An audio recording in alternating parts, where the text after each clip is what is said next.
Hello ਸਤਿ ਸ਼੍ਰੀ ਅਕਾਲ ਜੀ। ਕੀ ਹਾਲ ਨੇ ਸਾਰਿਆਂ ਦੇ। ਹੋਪ ਕਰਦਾ ਤੁਸੀਂ सब बढ़िया होगे। आज 30 मई है।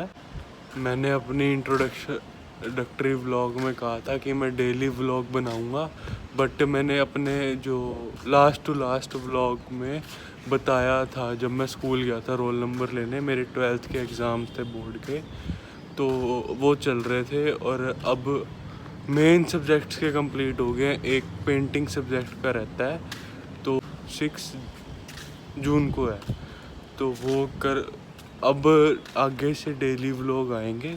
कोशिश करूँगा कि डेली व्लॉग आएँ और आप लाइक करना वीडियोस को और ज़्यादा से ज़्यादा शेयर करना, सब्सक्राइब कर लेना नए हो तो मेरे यूट्यूब चैनल को, और बेल आइकन ज़रूर दबा लेना, और कमेंट करना कि व्लॉग्स में क्या अच्छा लगा और क्या बुरा लगा।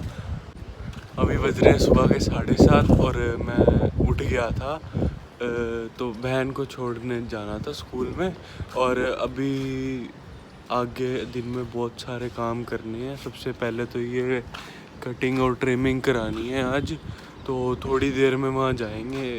और क्योंकि वो सैलून 10 बजे खुलता है, 10 से 8 बजे तक होता है, और अपॉइंटमेंट टाइमिंग उनके शुरू होते हैं 10:30 से 5:30 बजे तक शाम के। तो अपॉइंटमेंट लेंगे, और कल ली थी पर किसी काम करने जाना था, और दिन में धूप भी इतनी होती है, जाने का मन ही नहीं करता, तो आज जाएंगे और आपको दिखाते हैं। और बहुत सारे और भी काम हैं, 2-3, तो वो कर जौन सा हो, जहाँ जो काम होएगा वो आपको दिखा देंगे।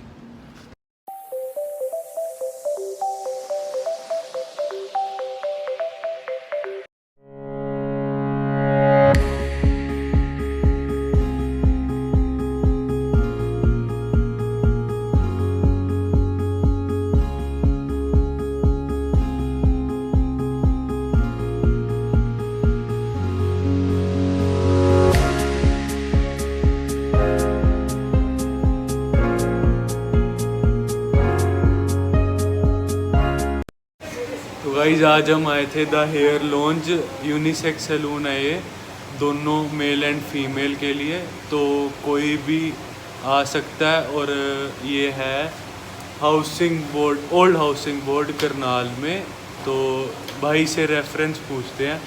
और साहिल भाई क्या हाल है। हेलो हाय भाई यहाँ का एड्रेस बता दो यार। ये है ओल्ड हाउसिंग बोर्ड सेक्टर 13 और द हेयर लॉन्ज सलून है, और आप आइए। ये शॉप नंबर है 657। और भाई ये पड़ता है भाई गुरु हरकृष्ण के पास में। और भाई जो मेरे रेफरेंस से आएगा उसके लिए क्या डिस्काउंट है भाई? 10 और 15% डिस्काउंट मिलेगा, तो रेफरेंस पे आइए। वेलकम। द हेयर लॉन्ज एक एकेडमी भी ऑफर करता है, जिसमें अगर मेरे रेफरेंस पे आओगे तो 20% डिस्काउंट है। और किसी ने सीखना हो या यहाँ पे जॉब करनी हो तो साहिल भाई का नंबर मैं डाल दूँगा डिस्क्रिप्शन में, तो आप वहाँ पे जाके उनसे बात कर सकते हैं।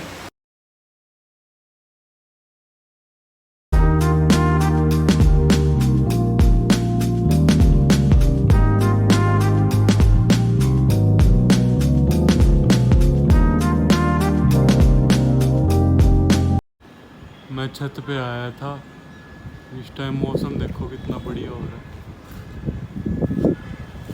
इस टाइम बज रहे हैं 6:30 शाम के। ये जूम करके दिखाता हूँ, ये देखो फ्लैग कितना तेज हिल रहा है, बहुत मस्त हवा चल रही है। मैं आपसे एक और बात डिस्कस करना चाहता था कि जैसे आपको पता है कल 29 मई 2022 को हमारे जो पंजाबी सिंगर लेजेंड जिसे कह सकते हैं सिद्धू मूसेवाला हमारे बीच नहीं रहे अब, तो वो एक ये लगा लो कंट्रोवर्सी जैसे उन्होंने अपने गानों में दिखाई थी, वो पता नहीं क्या चल रहा है, कुछ कह ही नहीं सकते हैं उसके बारे में। तो सुबह से यही लाइव न्यूज़ वगैरह देख रहे थे पोस्टमार्टम की, और जो उनकी जो गाड़ी पे गोलियां लगी हैं, तो उससे रिलेटेड आपको क्या लगता है कमेंट्स में बताना। कि बाकी सब सारों के जो सारे ही जानते होंगे। और मैं चेक कर रहा था कि रात को 7.5 मिलियन फॉलोअर थे उनके 921 पे, और करीबन 10 बजे के आसपास उनके 8 मिलियन फॉलोअर हो गए थे। यार ये नहीं समझ आती कि डेथ के बाद फॉलोअर बढ़ने का क्या फ़ायदा। वैसे जो भी हुआ गलत था, क्योंकि एक माँ ने अपना बच्चा खोया है, सिंगल चाइल्ड खोया है, और वो इंडिया में आया भी इसीलिए था क्योंकि उसका चाइल्डहुड जो बचपन था वो मूसा पिंड में ही हुआ था, तो बीता था। तो वो यही चाहता था, क्योंकि वो ऐसा उसका मानना ऐसा था कि वो यहीं पैदा हुआ है और यहीं पे ही वो अपने जो मूसा पिंड को, जैसे उसने अपने नाम में भी सिद्धू मूसे वाला लिख रखा है, तो मूसे पिंड को ही वो आगे बढ़ाना चाहता था, और वो पॉलिटिक्स में भी गया था ताकि वहाँ पे सुधार होए। तो अब क्या होएगा पता नहीं।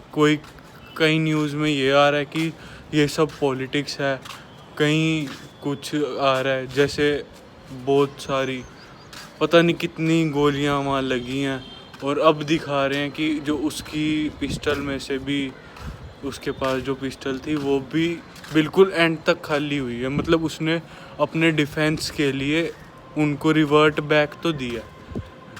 तो अब पता नहीं आगे क्या होगा। और इससे ये भी है, जब वो उसकी जेड ब्लैक या सिक्योरिटी को हटाया गया तो उनको पता कैसे लगा कि आज इनकी जेड ब्लैक सिक्योरिटी हट गई है। मतलब वो उसका पीछा कर रहे थे, या तो उसके बारे में पता था, और उन्होंने अगले दिन ही उसको मारा। और बाकी गाने तो सारे सुनते ही थे उनके, रेस्ट इन पीस। और इससे मैं एक और बात कहना चाहूँगा कि जब एक सेलिब्रिटी ही नहीं सेफ, या एक स्टार है जो वो अपनी सिक्योरिटी को साथ भी सेफ नहीं है, तो आम आदमी कैसे सेफ होगा। और जबकि वो तो अब एक सेलिब्रिटी था, तो उसकी न्यूज़ आई है, सार को पता लगी है। एक आम आदमी के साथ ऐसा हो तो उसे कौन ही न्यूज़ बनाएगा, और क्या ही पता लगेगा उससे। तो इसके चलते सरकार को एक स्ट्रिक्ट एक्शन तो ज़रूर लेना चाहिए।